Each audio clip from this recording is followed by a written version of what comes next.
जो जीवन अकाल से त्रस्त है, वो जब तक भोजन नहीं पाते तब तक मैं भी भोजन का एक निवाला भी ग्रहण नहीं करूंगा। ये मेरा प्रण है, ये मेरा प्रण है, ये मेरा प्रण है।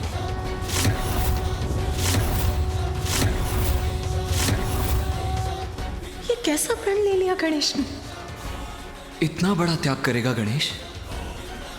देवराज इंद्र को शीघ्र ही संदेश भेजना होगा।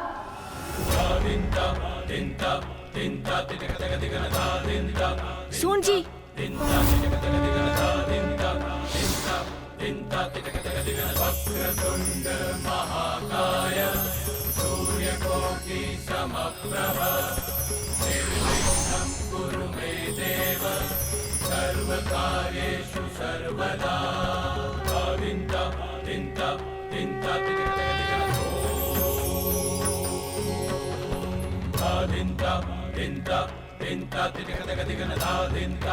जाओ, शीघ्र देवराज इंद्र को मेरा संदेश पहुंचाओ।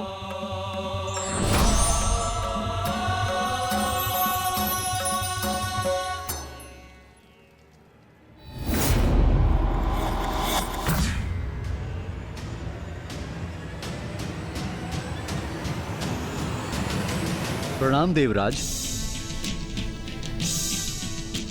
प्रभु क्षमा कीजिए देवराज, मुझे आपसे कुछ महत्वपूर्ण चर्चा करनी है। ऐसा भी क्या आवश्यक है जो तुम प्रतीक्षा नहीं कर सकते थे? देख नहीं रहे कितनी लंबी यात्रा के बाद लौट रहा हूं मैं। क्षमा करें महाराज, क्षमा करें देवराज।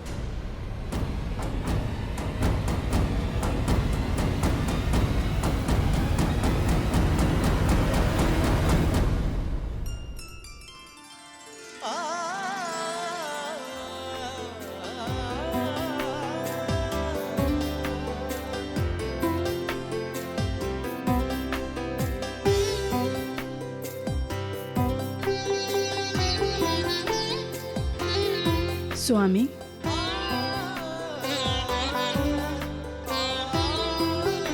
देवी शची, नहीं दर्पण के समक्ष रुक जाइए। स्वामी मुझे क्यों रोक रहे हैं?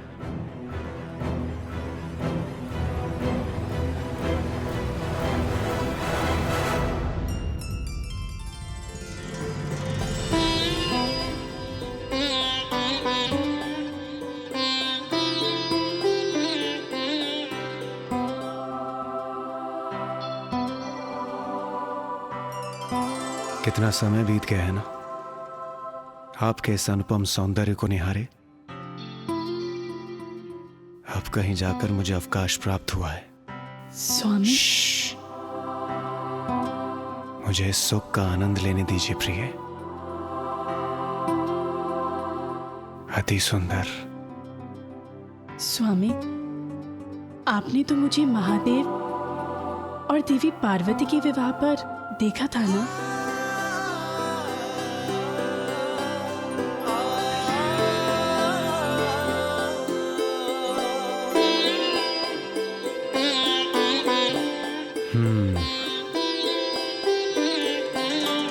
यह तो मेरा सौभाग्य है प्रिय कि महादेव और माता पार्वती के शुभता और सौंदर्यता से परिपूर्ण विवाह के अवसर पर मैं वहां उपस्थित था। किंतु वर पक्ष के सदस्य होने कारण मेरे इतने सारे दायित्व थे कि मेरा ध्यान बस उन्हीं में था। ये क्या कह रहे हैं आप स्वामी? देवराज के दायित्व तो व्यक्तिगत दायित्वों से कहीं ऊपर है। देवराज के पद के दायित्वों का इतना भार है मुझ पर कि कभी कभी मैं सोचता हूँ स्वयं के लिए मेरे पास तनिक भी समय नहीं है। एक दायित्व पूर्ण होता नहीं कि दूसरा दायित्व प्रारंभ हो जाता है। सोचता हूँ क्या देवराज का पद मैंने इसीलिए स्वीकार किया था? स्वामी,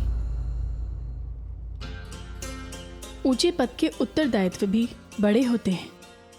ये तो आपका सौभाग्य है कि आप देवराज के इस पद पर आसीन हैं।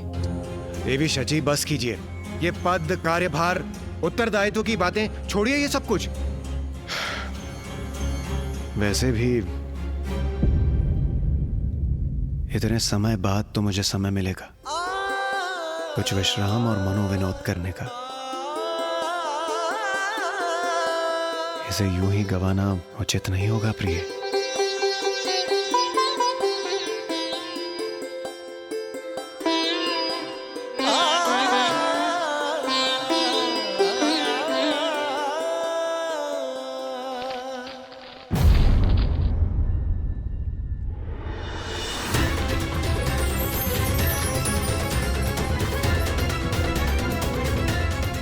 ये क्या है?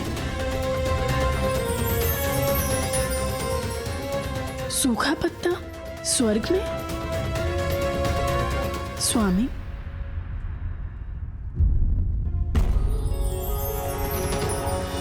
अवश्य किसी का संदेश है इस पर, अभी देखता हूं।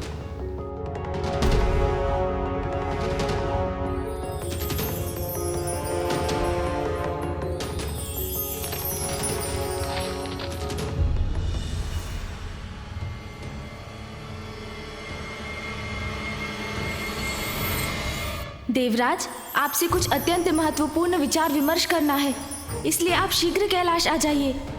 गणेश।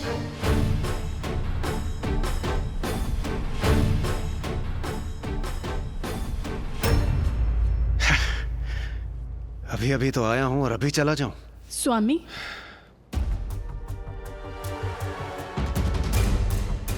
क्या हुआ स्वामी?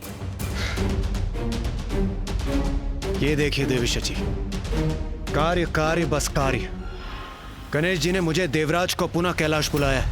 ये संदेश भेजा है उन्होंने कि मुझसे कुछ अत्यंत आवश्यक विचार विमर्श करने हैं। पता नहीं ऐसा भी क्या है। स्वामी, प्रथम पूज्य गणेश जी ने आपको बुलाया है तो आपको अवश्य ही जाना चाहिए। देवी शची, आप ये क्या कह रही हैं?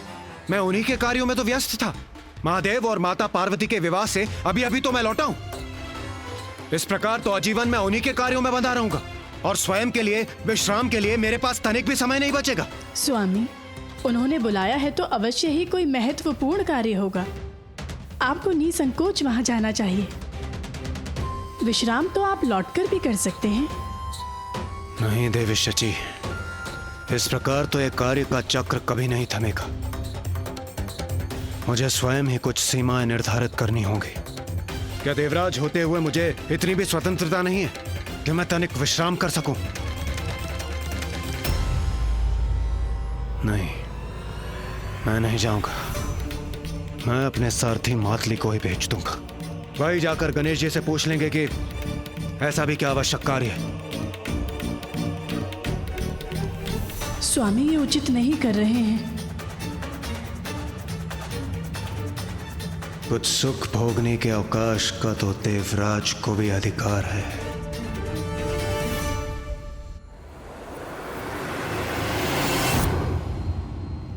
प्रणाम प्रथम पूज्य गणेश जी।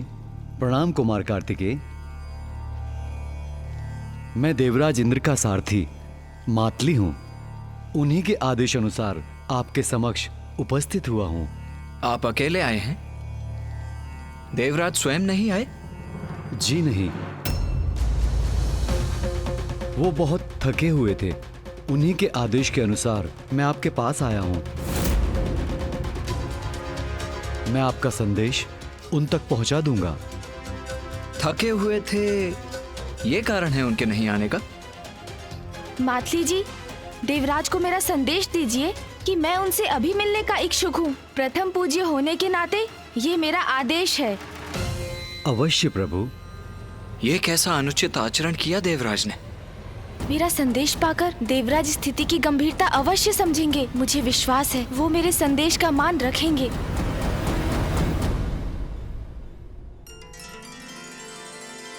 आहा, अद्भुत।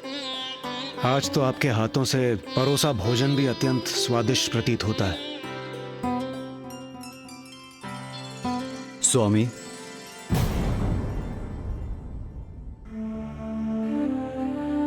क्या हुआ मातली?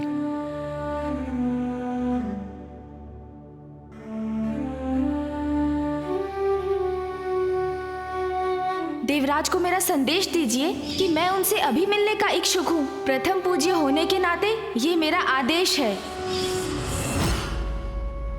स्वामी को गणेश जी के आदेश की अवहेलना नहीं करनी चाहिए।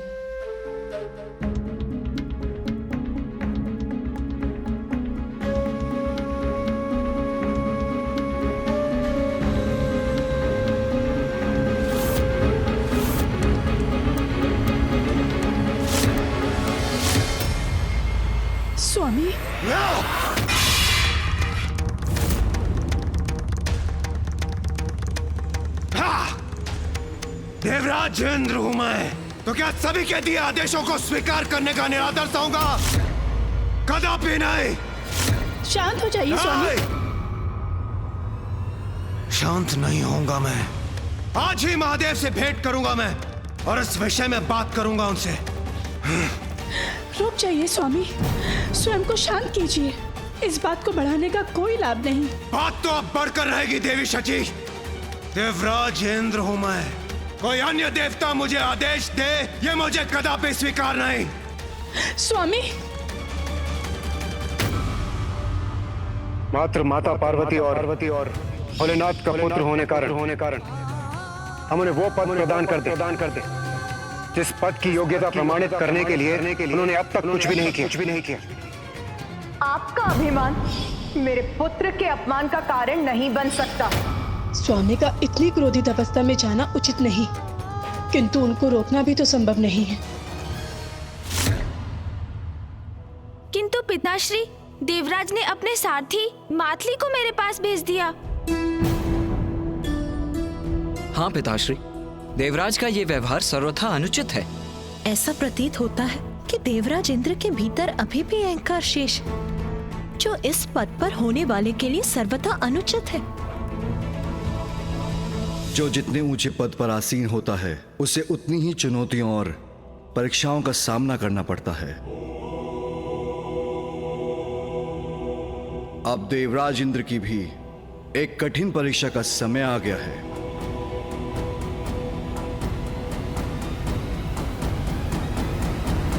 देवराज की परीक्षा?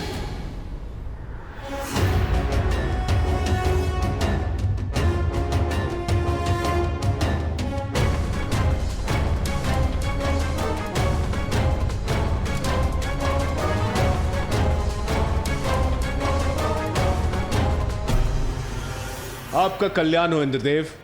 मैं तो आपसे ही भेंट करने आ रहा था।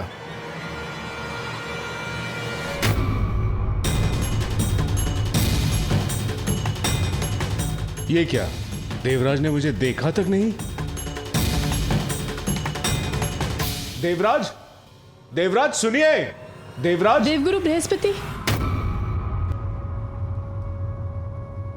क्या हुआ देवी सची? देवराज इंद्र इतने आवेश में गए कि उन्होंने मुझे अनदेखा कर दिया, और आप इतने व्याकुल हैं। गणेश जी ने उन्हें अपने यहाँ बुलाया था।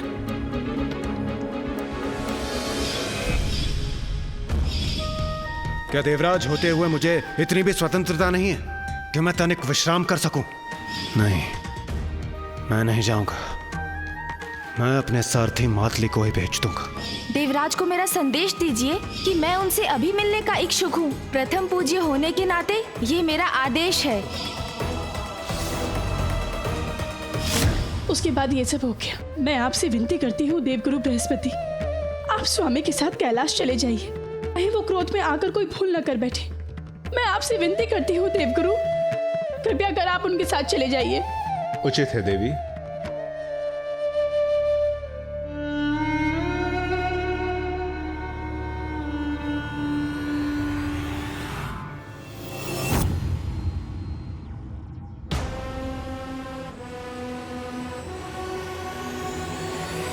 देवराज हूं मैं, तो क्या बस आदेशों को स्वीकार करने का पात्र हूं? कदापि नहीं।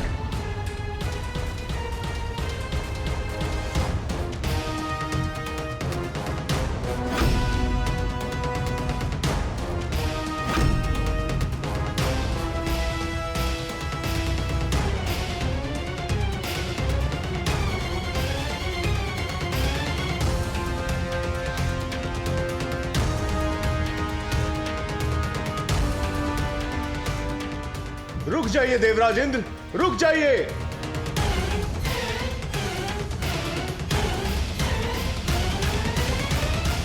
देवराज रुकिए। देवराज रुकिए। स्वयं को शांत कीजिए देवराज। इतना आवेग उचित नहीं है। देवगुरु, मेरे मन में आपके प्रति अत्यंत श्रद्धा है और मैं आपका अपमान नहीं करना चाहता। यदि आप मेरे साथ चलने के लिए उत्सुक हैं तो चलिए, किंतु मुझे रोकने का प्रयास मत कीजिए। और आप वहां होंगे तो मेरे और महादेव के बीच होने वाले निर्णायक संवाद उसके आप साक्षी होंगे।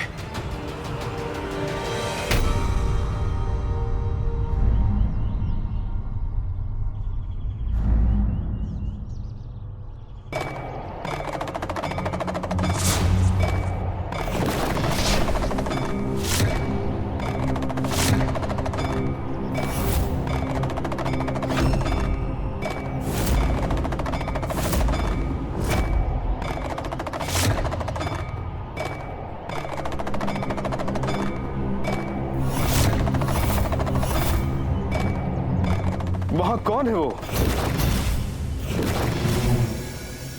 कैलाश के मार्ग में और कौन होंगे देवगुरु? अघोरी ही होंगे ना?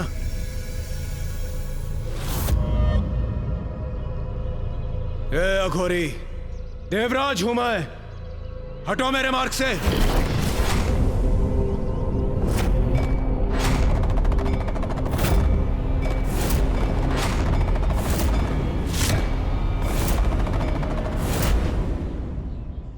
लगता है तुमने सुना नहीं।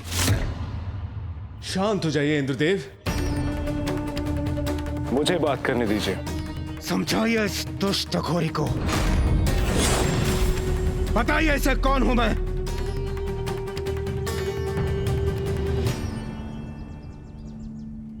आपसे विनम्र निवेदन है, आप जो भी हैं, हमें अपने मार्ग में आगे जाने दीजिए। ये आप इससे निवेदन क्यों कर रहे हैं देवगुरु? ये मेरे मार्ग में बाधा बनने की उद्दंडता कर रहा है। ए अघोरी, तुम जानते नहीं हो मैं कौन हूं। प्रतीत होता है तुमने मेरा परिचय ठीक से सुना नहीं। इंद्र हूं मैं, देवराज इंद्र। हट जाओ मेरे मार्ग से, अन्यथा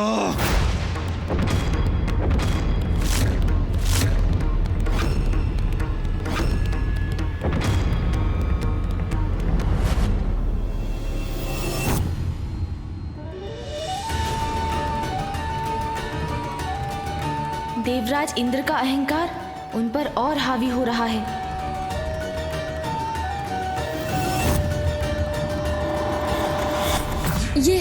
ये क्या कर रहे हैं देवराज स्वामी? इसका क्या परिणाम होगा? अहंकार का विष तो उसी को डसता है देवी, जिसमें वो वास करता है। ये क्या कर रहे हैं इंद्रदेव? उन्हें भान भी नहीं कि वो इतने अहंकार भरे स्वर में किसका अपमान कर रहे हैं।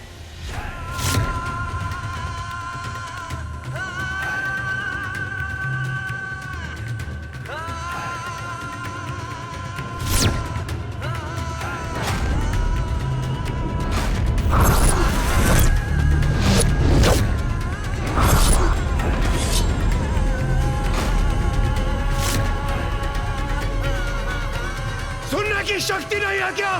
हट जाओ मेरे मार्ग से और जाकर कह दो प्रथम पूज्य गणेश जी से, देवराज इंद्र पधारे हैं, देवराज इंद्र पधारे हैं, देवराज इंद्र पधारे हैं, देवराज इंद्र पधारे हैं।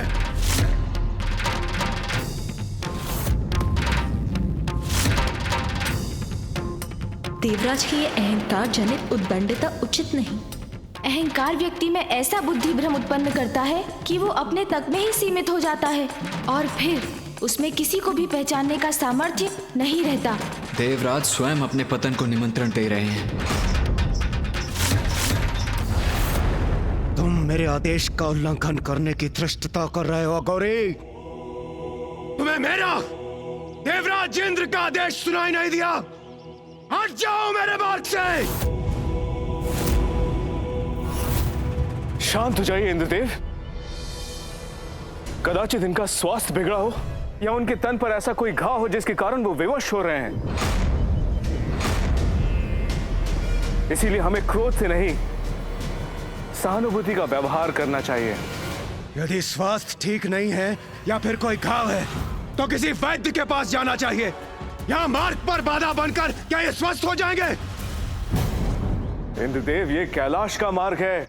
यहाँ महादेव के अनेकों भक्त, अघोरी, भूत, प्रेत, दक्ष, यक्ष, गंधर्व, देवता, पशु पक्षी सभी उनके दर्शन के लिए आते हैं और जब वो चलते चलते थक जाते हैं तो थोड़ा विश्राम कर लेते हैं।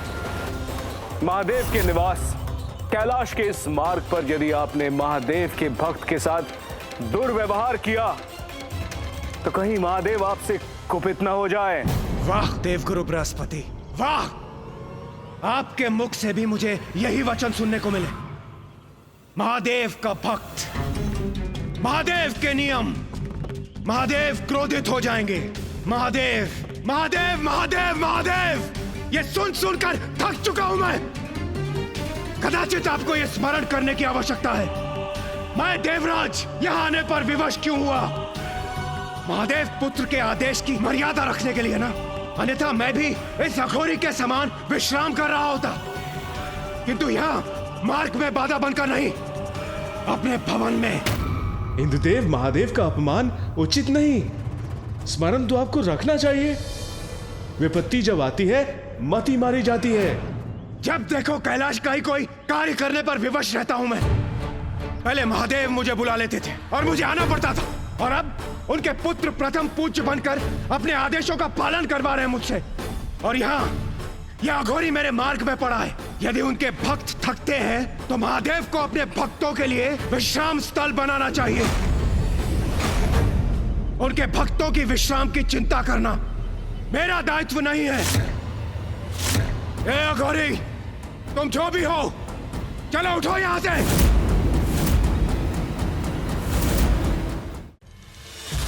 इंद्रदेव का तो जैसे स्वयं पर कोई नियंत्रण ही नहीं है। ए अघोरी, अंतिम चेतावनी दे रहा हूं मैं तुम्हें, हट जाओ मेरे मार्ग से, अन्यथा। इंद्रदेव रुक जाइए और कुछ मत कहिए। क्रोध में हैं आप, और क्रोध में कहे वचन सदा अनिष्ट करते हैं। देवगुरु, मुझे रोकने के स्थान पर आप स्वयं अपने पैर से ठोकर मारकर इस दुष्ट को मेरे मार्ग से क्यों नहीं हटाते? इंद्रदेव, ये कैलाश का मार्ग है और यहाँ कुछ भी अकारण नहीं होता। यदि वो अघोरी यहाँ है तो उसके यहाँ होने का अवश्य कोई कारण होगा। वो अपने स्थान से नहीं हट रहे हैं तो रहने दीजिए। कैलाश जाने का तो एक अन्य मार्ग भी है, हम उसी पीछे के मार्ग से चले जाते हैं। आइए चलिए। देवगुरु, जो चौर्य कर्म करते हैं, अपराधी होते हैं, वो पीछे के मार्ग से जाते हैं, देवराज इंद्र नहीं। और आप मुझे मार्ग परिवर्तन करने का सुझाव दे रहे हैं, वो भी इस तुच्छ अघोरी के लिए।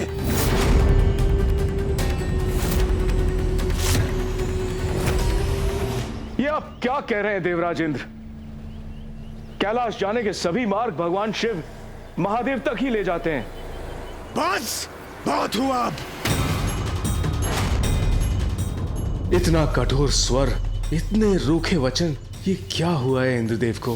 देवगुरु, आप भी इस दुष्ट अघोरी की तरह मेरे मार्ग की बाधा बन रहे हैं, इसलिए आप एक और हो जाइए और मुझे स्वयं निपटने दीजिए इस तुच्छ अघोरी से।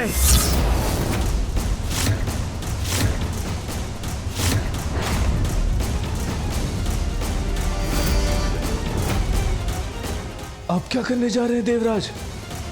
देवराज हूं मैं, और मुझे मेरे आदेशों का पालन करवाना आता है।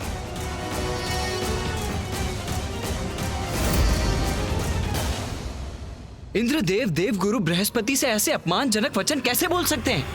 जिसका विवेक उसका साथ छोड़ चुका हो, गुरु का अपमान करने का अनुचित व्यवहार तो वही कर सकता है। जब अहंकार किसी पर छाता है तो वो सम्मान और अपमान का भेद भूल जाता है। ये इंद्रदेव नहीं, उनके अहंकार का स्वर है। सुनने की शक्ति से रिक्त हो या फिर बहुत बड़े अहंकारी हो।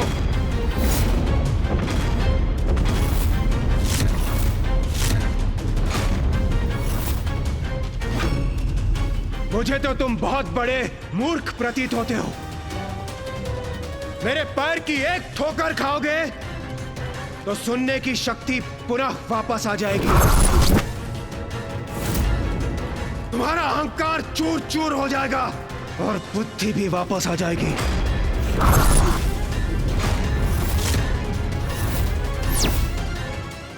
कहीं देवराज जो कह रहे हैं वो कर ही न दे। इंद्रदेव पिताजी को दुत्कारने का दुस्साहस कर रहे हैं। इतनी प्रभावी है तुम्हारी ठोकर तो स्वयं को ठोकर दे लो। कदाचित तुम्हारी मूर्खता का अंत हो जाएगा। तुम्हारी ठोकर से तुम्हारा कुछ भला हो जाए।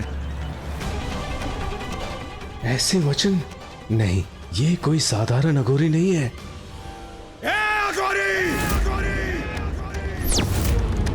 तुम मुझे देवराज इंद्र को उत्तर देने की उद्दंडता कर रहे हो। तुम्हारी इस उद्दंडता का उचित पाठ सिखाऊंगा मैं तुम्हें। ऐसी ठोकर मारूंगा कि कैलाश से निकलकर सीधे शमशान में जाकर गिरोगे।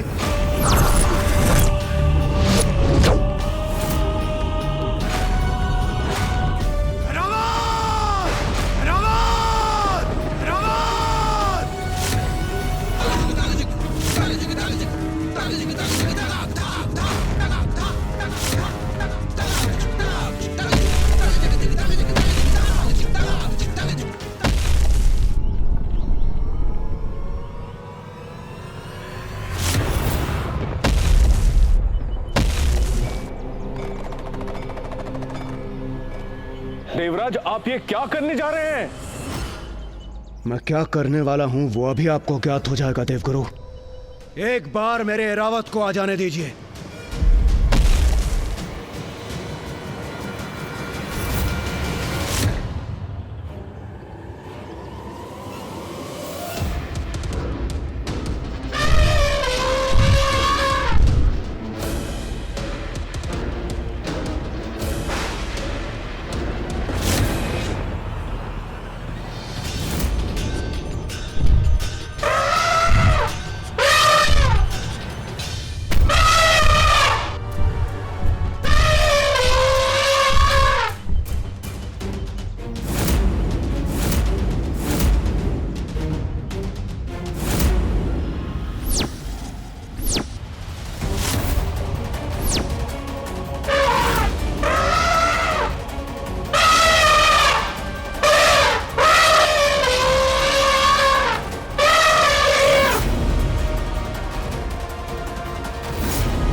ये इंद्रदेव को क्या हुआ नाथ? वही जो नहीं होना चाहिए था, अहंकार। इंद्रदेव के अहंकार का अवश्य ही भयंकर परिणाम होगा। एरावत, हटाओ इस अघोरी को मेरे मार्ग से, अभी और इसी क्षण।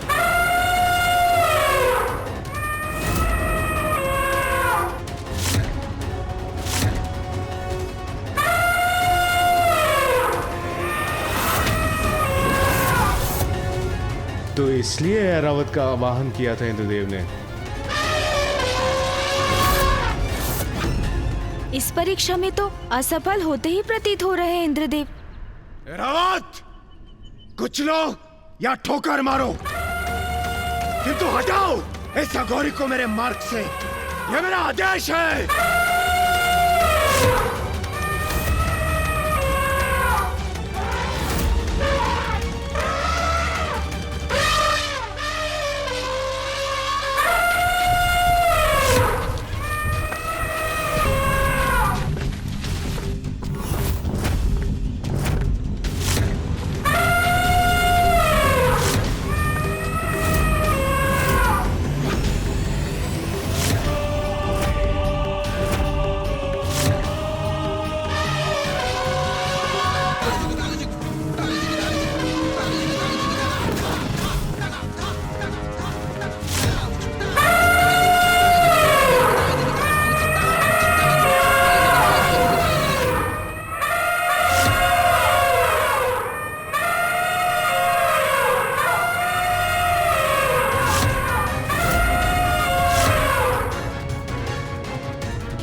बड़े पद के साथ उत्तरदायित्व भी आते हैं।